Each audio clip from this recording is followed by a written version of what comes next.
Hello friends. आज के इस वीडियो में हम बात करेंगे staff selection commission SSC CGL 2026 का जो ऑनलाइन फॉर्म 12,256 पोस्ट के लिए इस समय ऑनगोइंग है। इसकी फ्रेंड्स लास्ट डेट अपडेट के बारे में हम बात करेंगे। 22 जून 2026 इसकी लास्ट डेट है। अगर अभी तक आपने फॉर्म को अप्लाई नहीं किया है तो जल्दी से फॉर्म को अप्लाई कर लें। आप यहाँ पर जो फॉर्म है वो सबमिट कर सकते हैं 22 जून तक, और जो पेमेंट है वो आप 23 जून तक कंप्लीट कर सकते हैं। करेक्शन आप यहाँ पर 29 जून से 1 जुलाई 2026 तक कर पाएंगे, और इसका जो टीयर 1 एग्जाम है वो अगस्त सितंबर 2026 में कंडक्ट किया जाएगा। तो यहाँ पर फ्रेंड्स फॉर्म को अप्लाई करना बहुत सिंपल है। आप कैसे फॉर्म को अप्लाई कर सकते हैं इसके बारे में हम बात करेंगे, और इससे रिलेटेड जानकारी आप jobrasa.com पर जाकर चेकआउट कर सकते हैं। लिंक आपको वीडियो डिस्क्रिप्शन में देखने को मिल जाएगा। तो सबसे पहले आपको एसएससी के इस पोर्टल पर आना है। अप्लाई करने के लिए लॉगिन या रजिस्टर वाले ऑप्शन पर क्लिक करना है। अगर आप पहले से रजिस्टर कैंडिडेट हैं, डायरेक्टली आप रजिस्ट्रेशन नंबर एंड पासवर्ड के साथ लॉगिन कर सकते हैं। पहली बार रजिस्ट्रेशन कर रहे हैं तो रजिस्टर नाउ का ऑप्शन है, आप इस ऑप्शन पर क्लिक करेंगे रजिस्ट्रेशन करने के लिए। और यहाँ पर फ्रेंड्स क्लिक करने के बाद आपके सामने फ्रेंड्स 4 ऑप्शंस रहेंगे। इन 4 ऑप्शंस को आपको कंप्लीट करना है, और उसके बाद कंटिन्यू टैब पर आपको क्लिक कर देना है रजिस्ट्रेशन करने के लिए। सबसे पहले पूछता है आपके पास आधार कार्ड है या नहीं है। अब देखिए फ्रेंड्स, सबसे पहले मैं आपको जानकारी प्रोवाइड कर दूं। अगर आपके पास आधार कार्ड नहीं है और आप यहां पर नो करते हैं तो आपको फ्रेंड्स से कहा गया है अपलोड नेम प्रूफ, जिसमें Aadhaar card, voter ID, PAN card, driving licence, government ID card आप यहां पर अपलोड करेंगे। आपका डेट ऑफ बर्थ प्रूफ में आपको birth certificate, school leaving certificate, आपका सर्टिफिकेट जिसमें डेट ऑफ बर्थ आपका इशू हो, या आधार कार्ड, वो आप यहां पर अपलोड करेंगे। आपके एड्रेस प्रूफ में आपको Aadhaar card, voter ID card, driving licence या बैंक स्टेटमेंट या इनकम टैक्स असेसमेंट ऑर्डर जो होता है वो आपको अपलोड करना होगा। इसके बाद आपको यहाँ पर आपकी फोटो अपलोड करनी है, और उसके बाद आपका जेंडर प्रूफ में भी अपना Aadhaar card, voter ID card, birth certificate, school leaving certificate आपको अपलोड करना होता है। तो ये 5 चीजें आपको अपलोड करनी होंगी जो कि आपके पास आधार नहीं है। तो इसके अलावा आप जब अपने एग्जाम सेंटर पर जाएंगे तो आपको फ्रेंड्स 2 घंटा पहले वहां पर पहुंचना होगा, अगर आपके पास आधार कार्ड नहीं है, क्योंकि फ्रेंड्स बिना बायोमेट्रिक के आपको जो एंट्री दी जाएगी उसमें आपको पहले बुलाया जाएगा वेरिफिकेशन के लिए, और उसके बाद ही आपको एंट्री मिलेगी। इसलिए यहाँ पर इस बार आधार इनेबल्ड जो ओटीआर है वो किया गया है। तो आपके पास आधार कार्ड होना चाहिए, तो आप यहाँ पर यस करेंगे। अब यहाँ पर आधार कार्ड नंबर आप देंगे, जो आपको देखिए एग्जाम्पल यहाँ पर दिया गया है, 12 डिजिट का आपका आधार कार्ड होता है, वो नंबर आप यहाँ प्रोवाइड करेंगे। इसके बाद है यहाँ पर आई हेयर बाय स्टेट से लेकर आपको यहाँ पर ये डिक्लेरेशन देना होगा, आप इस ऑप्शन पर टिक करेंगे। अगर आप इसे यहाँ पर सुनना चाहते हैं तो आपको यहाँ पर देखिए इस तरह का एक ऑप्शन मिलता है स्पीकर का, आप इस पर क्लिक कर सकते हैं। और अगर फ्रेंड्स आप यहाँ पर देखिए इसको हिंदी में स्विच करते हैं तो आपको स्विच टू हिंदी का या स्विच टू इंग्लिश का ऑप्शन मिल जाता है। आप हिंदी में भी अगर इसे सुनना चाहें तो आप सुन सकते हैं। आपको कुछ इस तरह से जो है साउंड सुनने को मिलेगा। तो यहाँ पर फ्रेंड्स देखिए कुछ इस तरह से आपको यहाँ पर जानकारी प्रोवाइड की गई है। इसके बाद जो आपका आधार कार्ड है उस पर फ्रेंड्स आपको सेंड ओटीपी वाले ऑप्शन पर क्लिक करना है। इसके बाद फ्रेंड्स यहाँ पर देखिए एक ऑप्शन है एंटर ओटीपी टू वेरीफाई। तो यहाँ पर फ्रेंड्स एक ओटीपी 6 डिजिट की ओटीपी आपको यहाँ पर मिलेगी। तो आपको अपनी ओटीपी यहाँ पर एंटर करनी होगी, और ओटीपी एंटर करने के बाद यहाँ पर एक ऑप्शन है वेरीफाई ओटीपी का। आप यहाँ से आपके जो फ्रेंड्स आधार है उसे आप यहाँ पर वेरीफाई कर लेंगे। अब यहाँ पर फ्रेंड्स देखिए हमारा जो आधार है वो वेरीफाई हो गया है। इसके बाद हम सक्सेस के बाद ओके वाले ऑप्शन पर क्लिक करेंगे। अब इसके बाद फ्रेंड्स आपको यहाँ पर देखिए जो आपका आधार है जब वेरीफाई हो जाएगा, आपको देखिए यहाँ पर एक मैसेज मिलेगा वेरीफाइड का, मतलब आपका जो आधार कार्ड है वो वेरीफाई हो गया है। अब यहाँ पर नेक्स्ट ऑप्शन आता है अब आपकी डिटेल्स का। सबसे पहले है candidate name as per matriculation certificate. तो आपका फ्रेंड्स नाम आपको 10वीं की मार्कशीट के अकॉर्डिंग यहाँ पर देना है। और ये ध्यान रखिएगा जो भी आपके डॉक्यूमेंट्स हैं उसमें और आपके आधार कार्ड में जो नाम और आपकी डिटेल्स है वो सेम होनी चाहिए। अगर आधार में वो डिटेल्स सेम नहीं है तो आधार सेंटर पर जाकर उन डिटेल्स को आप सही करवा लें। इसके बाद आपको यहाँ पर कैंडिडेट का नाम एंटर करना है। मैं यहाँ पर सिर्फ सैंपल शो कर रहा हूँ, आपके अकॉर्डिंग आपका पूरा नाम आप यहाँ पर देंगे, और इसे आप यहाँ पर करेंगे वेरीफाई। आधार वेरीफाई करने के बाद आपने कभी अपना नाम चेंज किया है? अगर किया है और आप यस करते हैं तो अपना नया चेंज किया हुआ नाम आपको देना होगा, नहीं तो आप इसमें नो करेंगे। अगर आप यस करते हैं तो आपके पास जो गैजेट नोटिफिकेशन होता है नेम चेंजिंग का वो आपके पास होना चाहिए। इसके बाद है जेंडर। आपका जेंडर यहाँ से सेलेक्ट करना है, और सारी जानकारी आपको 2-2 बार देनी होगी। इसके बाद है आपका डेट ऑफ बर्थ। तो देखिए यहाँ पर एक कैलेंडर है, आपको फ्रेंड्स आपकी जो भी डेट ऑफ बर्थ है वो आप इस कैलेंडर के माध्यम से यहाँ पर सेलेक्ट कर सकते हैं। आपका डेट ऑफ बर्थ में डेट, मंथ एंड ईयर ये आपको सेलेक्ट करना होगा और उसके बाद आपको इसे यहाँ पर करना होगा वेरीफाई। तो यहाँ पर आपका जो डेट ऑफ बर्थ है उसे आप यहाँ पर वेरीफाई कर देंगे। मैंने सिर्फ जानकारी यहाँ पर सैंपल के तौर पर फिल की है, आपकी एक्चुअल डाटा आपको यहाँ पर एंटर करनी होगी। इसके बाद आपका फादर नेम है उसको वेरीफाई आपको करना है, आपका मदर नेम है वो आपको यहाँ पर वेरीफाई करना है और यहाँ पर कोई भी title mister, Shri, Mrs, Shrimati ये आपको यूज नहीं करने होते। इसके बाद है 10th क्लास का बोर्ड। तो यहाँ पर जाइए और इसके बाद आपको देखिए बोर्ड के नेम की यहाँ पर लिस्ट मिल जाती है। तो आपका इनमें से जो भी बोर्ड है वो आप सेलेक्ट कर लेंगे और सेम आपको उस बोर्ड को यहाँ पर करना होगा वेरीफाई। इसके बाद फ्रेंड्स नेक्स्ट ऑप्शन आता है आपके रोल नंबर का। तो रोल नंबर जो आपकी मैट्रिकुलेशन सर्टिफिकेट पर मेंशन है वो आपको देना है। अब यहाँ पर फ्रेंड्स आपसे कहा गया है किसी भी स्पेशल कैरेक्टर का आप यूज ना करें। अगर रोल कोड गिवन है मैट्रिकुलेशन सर्टिफिकेट पे तो आपका रोल कोड और डैश और रोल नंबर आपको इस तरह से आपका रोल कोड और रोल नंबर देना होगा। तो आपको यहाँ पर आपका जो रोल कोड या रोल नंबर है वो आप यहाँ पर दे सकते हैं और रोल नंबर नहीं है तो फ्रेंड्स यहाँ पर देखिए रोल कोड है तो आप रोल कोड के साथ दे सकते हैं और रोल कोड नहीं है तो नॉर्मल आपका जो रोल नंबर है वो आप दे सकते हैं। इसके बाद ईयर ऑफ पासिंग है, आपने इसको कब पास किया है वो जानकारी आप देंगे। इसके बाद आप इसे यहाँ पर करेंगे वेरीफाई। वेरीफाई करने के बाद यहाँ पर आता है highest level of education qualification. आपकी जो हाईएस्ट लेवल ऑफ क्वालिफिकेशन है वो आप सेलेक्ट करेंगे। अब यहाँ पर फ्रेंड्स आपकी हाईएस्ट क्वालिफिकेशन कोई भी हो सकती है क्योंकि देखिए ये फॉर्म नहीं है, ये सिर्फ ओटीआर है, मतलब वन टाइम रजिस्ट्रेशन है जो कि एसएससी का है। तो आपका फ्रेंड्स यहाँ पर मान लीजिए आप डिग्री आप यहाँ पर पास आउट है या अपेयरिंग है तो आप डिग्री यहाँ पर सेलेक्ट कर सकते हैं। जब डिग्री सेलेक्ट कर लेंगे तो उसके बाद ऑटोमेटिक आप देखिए 10th वाली वैकेंसीज के लिए, 10+2 वाली वैकेंसीज के लिए और डिग्री वाली वैकेंसीज के लिए आप जो है एप्लीकेबल हो जाते हैं। अगर आप केवल 10+2 आपकी हाईएस्ट है तो आप कोई भी डिग्री वाली जो पोस्ट है वो आप अप्लाई नहीं कर पाएंगे। तो ये चीज आपको ध्यान रखनी होगी। ये सिर्फ आपका प्रोफाइल है, आपका फ्रेंड्स ओटीआर है, वन टाइम रजिस्ट्रेशन है। आपका इस समय जो भी हाईएस्ट क्वालिफिकेशन है वो आप यहाँ से सेलेक्ट कर लेंगे। इसके बाद दो ऑप्शन है, मोबाइल नंबर और आपकी मेल आईडी का। तो देखिए यहाँ पर एक ऑप्शन कहा गया है ओटीपी फॉर वेरिफिकेशन फॉर आपका मोबाइल नंबर और मेल आईडी। तो यहाँ पर फ्रेंड्स देखिए मोबाइल नंबर और मेल आईडी आपको यहाँ पर आपकी एक्टिव एंड वैलिड होनी चाहिए क्योंकि जब आप यहाँ पर इन मोबाइल नंबर और मेल आईडी को एंटर करेंगे इसके बाद आपके पास एक ओटीपी आएगी। तो जैसा फ्रेंड्स आप यहाँ देख रहे होंगे हमने यहाँ पर मेल आईडी जैसे ही एंटर की सेंड ओटीपी का ऑप्शन आ गया। तो सेंड ओटीपी जब आप करेंगे तो आपके पास एक ओटीपी आएगी, वो ओटीपी आपको वेरीफाई करनी होगी। ऐसे ही मोबाइल नंबर भी आपको वेरीफाई करना होगा और उसके बाद आपको सेव एंड नेक्स्ट करना होगा। तो यहाँ पर फ्रेंड्स देखिए जब आपके मोबाइल पर और आपकी मेल आईडी पर जो ओटीपी आती है वो ओटीपी वैलिडेट करने के बाद यहाँ पर फ्रेंड्स आपको सेव एंड नेक्स्ट का ऑप्शन मिलेगा, आप इस पर क्लिक कर देंगे। इसके बाद फ्रेंड्स आपका देखिए जो रजिस्ट्रेशन है वो कंप्लीट हो जाएगा। रजिस्ट्रेशन नंबर आपको यहाँ पर देखने को मिल जाता है। इसके बाद फ्रेंड्स आप यहाँ से कंटिन्यू कर देंगे। कंटिन्यू करने के बाद फ्रेंड्स आपके रजिस्टर मोबाइल नंबर पर फ्रेंड्स आपको देखिए आपके रजिस्ट्रेशन नंबर और पासवर्ड दोनों ही आपको देखने को मिल जाते हैं। आप उसके साथ यहाँ पर इस कैप्चा कोड को फिल करेंगे और उसके बाद यहाँ से साइन इन कर लेंगे। साइन इन करने के बाद फ्रेंड्स अब आपको एक नया पासवर्ड जनरेट करना होगा। तो इसके लिए आपको न्यू पासवर्ड में देखिए आपको यहाँ पर गाइडलाइन दी गई है। अगर सैंपल के तौर पर बात करें तो फ्रेंड्स देखिए मैं पासवर्ड आपको यहाँ पर शो कर देता हूँ। जैसे आप यहाँ पर जो फ्रेंड्स अपर केस है वो आप यूज कर सकते हैं, आप यहाँ पर स्मॉल लेटर्स यूज कर सकते हैं। जैसे ही आप यहाँ पर इन ऑप्शंस को यूज करेंगे ये आपका ग्रीन हो जाएगा। इसके बाद आप यहाँ पर नंबर्स यूज कर सकते हैं और उसके बाद कोई भी स्पेशल कैरेक्टर आप यूज कर सकते हैं। तो आपको जो गाइडलाइन दी गई है ये आपको फॉलो करनी है। इसके बाद आपको पासवर्ड को यहाँ पर कंफर्म करना है। कोई भी सिक्योरिटी क्वेश्चन आप यहाँ से ले सकते हैं और सिक्योरिटी क्वेश्चन का जो आंसर है वो आपको यहाँ पर देना होगा और उसके बाद आप यहाँ से सेव एंड नेक्स्ट कर देंगे। इसके बाद फ्रेंड्स नेक्स्ट ऑप्शन देखिए आपकी कैटेगरी का है। तो आप यहाँ से आपकी जो भी कैटेगरी है उसको आप यहाँ पर सेलेक्ट कर लेंगे। नेशनलिटी आपको यहाँ पर सेलेक्ट करनी है तो आपको फ्रेंड्स नेशनलिटी यहाँ से सेलेक्ट कर सकते हैं। इसके अलावा फ्रेंड्स कोई भी विजिबल आइडेंटिफिकेशन मार्क है तो आप उसकी जानकारी दे सकते हैं, नहीं तो आप यहाँ पर नो मार्क की एंट्री करेंगे। पीएच कैंडिडेट है तो आप टाइप ऑफ डिसेबिलिटी सेलेक्ट कर सकते हैं, डिसेबिलिटी सर्टिफिकेट नंबर आपको देना होगा, नहीं तो आप इसमें भी नो करेंगे।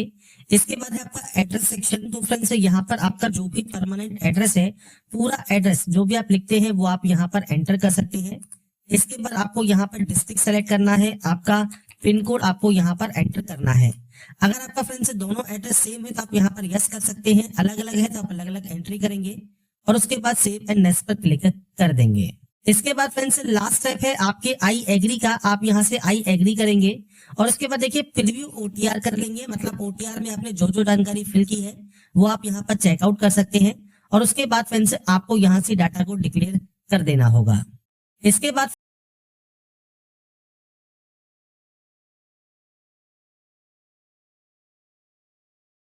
यहाँ पर देखिए डिक्लेरेशन आपका सबमिट हो जाएगा सक्सेसफुल, मतलब आपका जो रजिस्ट्रेशन है ओटीआर का एसएससी का वो आपका यहाँ पर कंप्लीट हो जाता है। तो यहाँ पर फ्रेंड्स ओटीआर जब आपका कंप्लीट हो जाता है इसके बाद आप लॉगिन करेंगे और लॉगिन करने पर जो डैशबोर्ड है यहाँ पर देखिए लाइव एग्जामिनेशन सेक्शन है। यहाँ पर आपको सीजीएल 2026 को अप्लाई करने का जो ऑप्शन है वो आपको यहाँ पर मिल जाएगा। आपको सिंपली इस अप्लाई वाले ऑप्शन पर क्लिक करना है। इसके बाद आपके सामने कुछ इंस्ट्रक्शंस हैं, इंस्ट्रक्शंस को आप यहाँ पर पढ़ सकते हैं। इसके बाद आप फिल फॉर्म वाले ऑप्शन पर क्लिक कर देंगे। इसके बाद फ्रेंड्स आपके सामने यहाँ पर देखिए जो नेक्स्ट पेज ओपन होगा इसमें सबसे पहले क्वालिफिकेशन डिटेल्स है। तो सबसे पहले आपको यहाँ पर डिग्री है, पीजी डिग्री है, पीएचडी है, आप कोई भी ऑप्शन को सेलेक्ट कर सकते हैं। इसके बाद आता है क्वालिफाइंग। तो यहाँ पर देखिए डिग्री है या आपके पास इक्विवेलेंट है ग्रेजुएशन की या डीम्ड ग्रेजुएशन सर्टिफिकेट है, आपको यहाँ पर ऑप्शन सेलेक्ट करना है। इसके बाद जो एसेंशियल क्वालिफिकेशन जो आपकी है ये आप अगर अपेयरिंग है तो आप अपेयरिंग यहाँ पर सेलेक्ट कर सकते हैं। पासिंग ईयर आपका 2026 ही रहेगा। और अगर आप यहाँ पर पास आउट है तो आप पास सेलेक्ट कर सकते हैं और आपका जो पासिंग ईयर है वो क्या है वो आपको सेलेक्ट करना होगा। इसके बाद है स्टेट है यूटी ऑफ यूनिवर्सिटी या इंस्टीट्यूट। तो यहां पर फ्रेंड्स आप जो भी स्टेट या यूटी सेलेक्ट करेंगे वो आपकी इंस्टीट्यूट का या आपकी यूनिवर्सिटी का होना चाहिए। और जो भी आप यहां पर सेलेक्ट करते हैं उसके अकॉर्डिंग ही आपको यहां पर यूनिवर्सिटीज की जो लिस्ट है वो आपको मिलती है। आप अपने अकॉर्डिंग यहां पर आपकी जो यूनिवर्सिटी है वो आप सेलेक्ट कर सकते हैं। अब इसके बाद डिग्री का आपको यहां पर रोल नंबर देना होगा। इसके बाद आपको यहां पर आपका परसेंटेज मेंशन करना है। तो ये फ्रेंड्स बेसिक ऑप्शंस हैं जो कि आप यहां पर प्रोवाइड करेंगे। आपका रोल नंबर एंटर करेंगे और उसके बाद सेव एंड नेक्स्ट कर देंगे। इसके बाद friends next option additional information का है। तो अगर आप एक्स सर्विसमैन कैटेगरी से बिलोंग करते हैं तो आप अपनी date of joining, date of discharge आप दे सकते हैं। और नहीं है करते हैं तो आप सिंपली नो करेंगे। एज में अगर छूट चाहिए तो किस वजह से चाहिए तो आप अपनी कैटेगरी सेलेक्ट कर सकते हैं। अगर नहीं चाहिए तो सिंपली आप नो भी कर सकते हैं। इसके बाद आता है पर्सनल इन्फॉर्मेशन को डीओपीटी की वेबसाइट पर आप अवेलेबल कराना चाहते हैं या नहीं कराना चाहते हैं, इससे कोई फर्क नहीं पड़ता। आप यहां पर यस कर सकते हैं और इसके बाद आप सिंपली सेव एंड नेक्स्ट कर देंगे। सेव एंड नेक्स्ट करने के बाद आएगा आपका प्रेफरेंस ऑफ एग्जाम सेंटर। तो आपका फ्रेंड्स एग्जाम सेंटर आप कहां पर चाहते हैं, किस रीजन में चाहते हैं वो आपको सेलेक्ट करना होगा। अब आपको देखिए यहां पर मिल जाती है लिस्ट। तो आपके अकॉर्डिंग जो भी आपकी फ्रेंड्स यहां पर आप सेंटर चाहते हैं वो आपको सेलेक्ट करना होगा। ऐसे ही फ्रेंड्स आप अपना जो है सेकंड सेंटर सेलेक्ट कर सकते हैं और ऐसे ही आपको यहां पर तीसरा सेंटर चूज करना है। नीचे आता है कंप्यूटर बेस्ड एग्जाम का मीडियम। तो आप अपना मीडियम किस लैंग्वेज में चाहते हैं वो आपको सेलेक्ट करना होगा। अब ये पीएच कैटेगरी से ऑप्शंस हैं, तो अगर आप इसमें आपका एप्लीकेबल है तो आपको ये ऑप्शन एक्टिवेट मिलेगा, नहीं तो ये आपके डिसेबल रहेंगे। इसके बाद आता है जूनियर स्टैटिकल ऑफिसर। आप इस पोस्ट के लिए अप्लाई कर रहे हैं, नहीं कर रहे हैं। तो यहां पर देखिए फ्रेंड्स आपको अप्लाई करने से पहले सबसे पहले जो आपका नोटिफिकेशन है वो आपको रीड आउट करना है। अब यहां पर आपको फ्रेंड्स पॉइंट नंबर 8 देखिए नोटिफिकेशन में मिलता है क्वालिफिकेशन, जैसे असिस्टेंट ऑडिट ऑफिसर। तो यहां पर जो है बैचलर डिग्री रिक्वायरमेंट की गई है। ऐसे ही assistant audit officer state cadre के लिए बैचलर डिग्री है, पर यहां पर जो प्रोफेंसी है वो आपसे यहां पर देखिए एक्स्ट्रा मांगी गई है। ऐसे ही यहां पर आपके अकाउंट ऑफिसर के लिए बैचलर डिग्री है। रीजनल या ऑफिस लैंग्वेज जो आपसे यहां पर रीड राइट स्पीक आप कर सके वो आपसे यहां पर रिक्वायरमेंट किया गया है। साथ में certificate of proficiency in the regional या ऑफिशियल लैंग्वेज आपसे रिक्वायर्ड किया गया है। डिजायबल क्वालिफिकेशन आपको यहां पर दी गई है। तो ये फ्रेंड्स आपको क्वालिफिकेशन चेक करना है। जैसे जूनियर स्टैटिकल ऑफिसर है तो बैचलर डिग्री किसी भी सब्जेक्ट में हो आपके पास, 60% मार्क्स मैथमेटिक्स में 12th लेवल पर होना चाहिए। इसके अलावा स्टैटिकल इन्वेस्टिगेटर ग्रेड 2 के लिए आपका बैचलर डिग्री स्टैटिकल में या मैथमेटिक्स में, इकोनॉमिक्स में होना चाहिए। तो ये फ्रेंड्स क्वालिफिकेशन क्राइटेरियाज हैं जो कि आपको रीड आउट करने हैं। अगर आप उन पोस्ट के लिए एप्लीकेबल है तो ही आप यहां पर जो है यस कर सकते हैं कि आप इन पोस्ट के लिए एप्लीकेबल हैं। अगर आप इन पोस्ट के लिए एप्लीकेबल नहीं है तो आप इनमें सिंपली नो कर सकते हैं, पर अगर आप एप्लीकेबल हैं तो आप इनमें यस भी कर सकते हैं। इसके बाद है नेम ऑफ लैंग्वेज, जो कि फ्रेंड्स आपने मैट्रिकुलेशन लैंग्वेज जो है मैट्रिकुलेशन लेवल पर लैंग्वेज पढ़ी है तो वो आप यहां पर सेलेक्ट कर सकते हैं। आपको देखिए सारी लैंग्वेज की जो लिस्ट है वो आपको यहां पर मिल जाती है। आपके अकॉर्डिंग आपको सेलेक्ट करना है कौन कौन सी लैंग्वेज आपने यहां पर पढ़ी हुई है। मीडियम क्या था आपके फ्रेंड्स मैट्रिकुलेशन एग्जामिनेशन का, वो आपको सेलेक्ट करना होगा। नीचे आता है असिस्टेंट ऑडिट ऑफिसर के लिए आप यहां पर आवेदन करना चाहते हैं, नहीं करना चाहते हैं। असिस्टेंट अकाउंट ऑफिसर के लिए अप्लाई करना चाहते हैं, नहीं करना चाहते हैं। तो ये ऑप्शंस आपके अकॉर्डिंग है। तो आप यहां पर जिस भी पोस्ट के लिए एप्लीकेबल है उसमें आप यस कर सकते हैं, जिनमें नहीं है उनमें आप यहां पर नो कर सकते हैं। तो यहाँ पर फ्रेंड्स मैंने अपने अकॉर्डिंग यहाँ पर जानकारी को जो है फिल कर दिया है। आप अपने अकॉर्डिंग यहाँ पर जो भी ऑप्शन आपका एप्लीकेबल है, आप अप्लाई करने से पहले एक बार क्वालिफिकेशंस को चेक जरूर कर लें और उसके बाद ही फ्रेंड्स आप यहाँ पर जो ऑप्शंस हैं उनको आप सेलेक्ट करेंगे। इसके बाद आप सेव एंड नेक्स्ट वाले ऑप्शन पर क्लिक कर सकते हैं। इसके बाद फ्रेंड्स नेक्स्ट ऑप्शन आएगा आपके फोटोग्राफ एंड सिग्नेचर अपलोड करने का। तो यहाँ पर फ्रेंड्स आपको देखिए जो फेस ऑथेंटिकेशन है वो आपको सबसे पहले कंप्लीट करना होगा। इसके लिए आपको करना क्या है, मोबाइल एप्लीकेशन होता है आपकी माई एसएससी का, उसके डैशबोर्ड पर जाना है। एप्लीकेशन फॉर्म पर फ्रेंड्स जाकर आपको आधार ऑथेंटिकेशन वेरिफिकेशन सबसे पहले कंप्लीट कर लेना है। जब आपका कंप्लीट हो जाएगा फेस ऑथेंटिकेशन, उसके बाद ही आप अपनी जो फोटो है लाइव फोटो वो आप यहाँ से कैप्चर कर सकते हैं और उसके बाद फ्रेंड्स आप अपना जो है सिग्नेचर यहाँ पर अपलोड करेंगे। तो ये 3 चीजें आपको यहां पर करना मैंडेटरी है। तो इसके लिए सबसे पहले आपको देखिए एक ऐप डाउनलोड करना होता है प्ले स्टोर से, जो कि है माई एसएससी ऐप।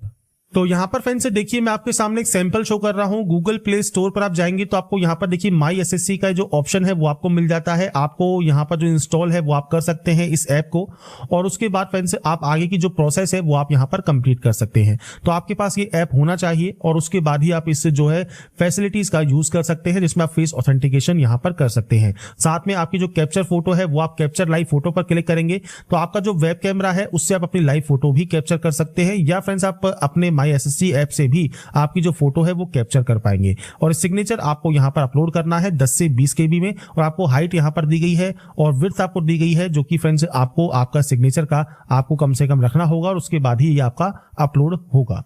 तो सबसे पहले फ्रेंड्स हम बात करेंगे यहाँ पर कैसे आप माई एसएससी ऐप्स, तो सबसे पहले आपको यहाँ पर इसे डिक्लेयर करना होगा और यहाँ पर आता है आधार फेस ऑथेंटिकेशन, आप इस ऑप्शन पर क्लिक करेंगे।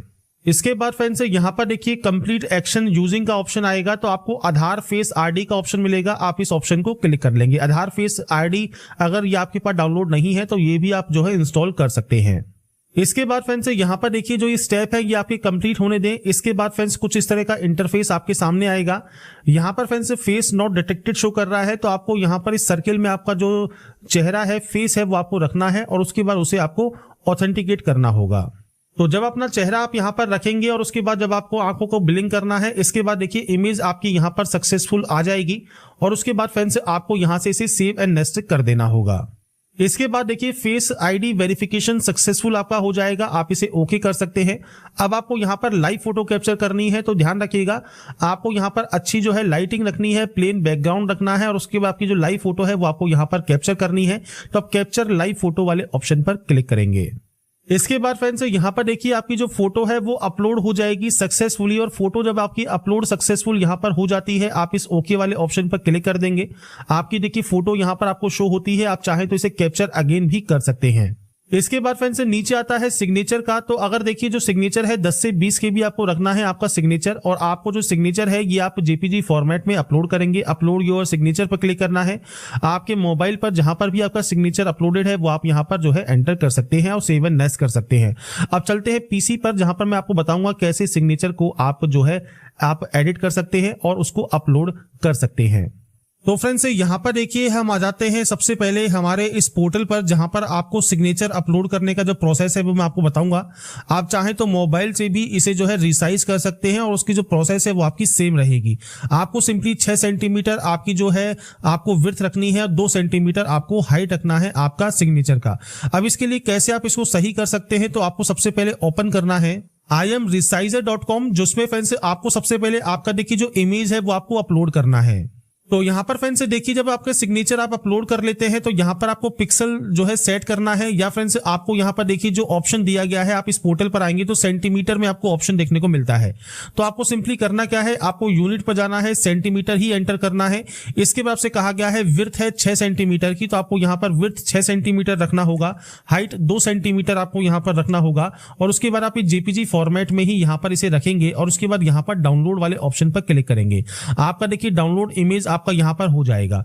तो यहां पर जब आपका ये साइज जो है डाउनलोड हो जाता है, इसके बाद आप इस पोर्टल पर आएंगे, अपलोड सिग्नेचर पर क्लिक करेंगे और इसके बाद फ्रेंड्स यहां पर देखिए आपका सिग्नेचर अपलोड हो जाएगा सक्सेसफुली और उसके बाद आप सिंपली सेव एंड नेक्स्ट यहां से डाटा को कर सकते हैं। तो फोटोग्राफ कैसे अपलोड करना है, फेस ऑथेंटिकेशन कैसे करना है, सिग्नेचर कैसे आपको रिसाइज करके अपलोड करना है, ये जानकारी मैंने आपको प्रोवाइड कर दी है। आपको सही ढंग से यूज करना है और उसके बाद सेव एंड नेक्स्ट आप यहां से डाटा को कर देंगे। इसके बाद फ्रेंड से यहाँ पर देखिए आपके सामने आता है आपका एप्लीकेशन प्रीव्यू सेक्शन। तो यहाँ पर देखिए जो भी जानकारी आपने फिल की है वो आप एक बार चेक कर सकते हैं। और उसके बाद फ्रेंड्स अगर आपको मान लीजिए लगता है तो गो बैक जाकर आप उस गलती को सही कर सकते हैं, एडिट कर सकते हैं। आपको लगता है कोई भी गलती नहीं है तो आप सेव एंड नेक्स्ट यहाँ से डाटा को कर देंगे। और यहाँ पर आने के बाद फ्रेंड्स आपको यहाँ पर आई एग्री करना है और इस कैप्चा कोड को फिल करके आप यहाँ से फॉर्म को सबमिट कर देंगे। इसके बाद फ्रेंड्स यहाँ पर देखिए आपका जो फॉर्म है वो रिसीव्ड हो जाएगा सक्सेसफुली और आपका जो कंटेंट है वेरिफिकेशन पेंडिंग रहेगा। तो आपको सबसे पहले मेक पेमेंट करना है और यहाँ पर देखिए फ्रेंड्स आपको दो ऑप्शंस मिलेंगे। आप दोनों में से कोई भी एक ऑप्शन को सेलेक्ट कर लें और पे वाले ऑप्शन पर क्लिक करें। इसके बाद फ्रेंड्स आप चाहे तो नेट बैंकिंग यूज कर सकते हैं या सिंपली क्यूआर कोड आप यहाँ पर यूज करना चाहते हैं या यूपीआई से पेमेंट करना चाहते हैं तो आप यूपीआई सेलेक्ट करेंगे। और उसके बाद फ्रेंड्स देखिए ये आपके सामने आ गया क्यूआर कोड और इस क्यूआर कोड को स्कैन करने के बाद फ्रेंड्स आपकी जो ये प्रोसेस है वो आपकी यहाँ पर कंप्लीट हो जाएगी। तो यहाँ पर फ्रेंड्स देखिए आपकी जो प्रोसेस है एसएससी सीजीएल के फॉर्म को अप्लाई करने की ये आपकी यहाँ पर कंप्लीट हो जाती है। आप बाद में भी चाहें तो रजिस्ट्रेशन नंबर एंड पासवर्ड के साथ सिंपली यहाँ से लॉग इन कर सकते हैं। आपके एप्लीकेशन फॉर्म का प्रिंट आउट या स्टेटस आप चेक कर सकते हैं। और उसके बाद फ्रेंड्स आपका जब स्टेटस या प्रिंट आउट आप सेव कर लेंगे उसके बाद आपकी जो प्रोसेस है वो कंप्लीट हो जाएगी। ये ध्यान रखिएगा आपके सीजीएल के फॉर्म को अप्लाई करने की जो लास्ट डेट है वो 22 जून ही है। इस डेट से पहले फॉर्म को अप्लाई जरूर कर ले। जो कि फ्रेंड्स यहाँ पर ग्रेजुएट डिग्री के जो कैंडिडेट्स हैं वो इस फॉर्म को अप्लाई कर सकते हैं। 12,000 प्लस वैकेंसीज हैं जिसके लिए आपको अप्लाई करना है। और इससे रिलेटेड जानकारी आप सीजीएल की ऑफिशियल वेबसाइट में एसएससी पर या jobrasa.com पर जाकर आप चेकआउट कर सकते हैं। लिंक आपको वीडियो डिस्क्रिप्शन में या पिन कमेंट में मिल जाएगा। अगर आपको हमारा ये वीडियो या अपडेट पसंद आया है तो लाइक सब्सक्राइब जरूर कीजिए। बाकी की जानकारी के लिए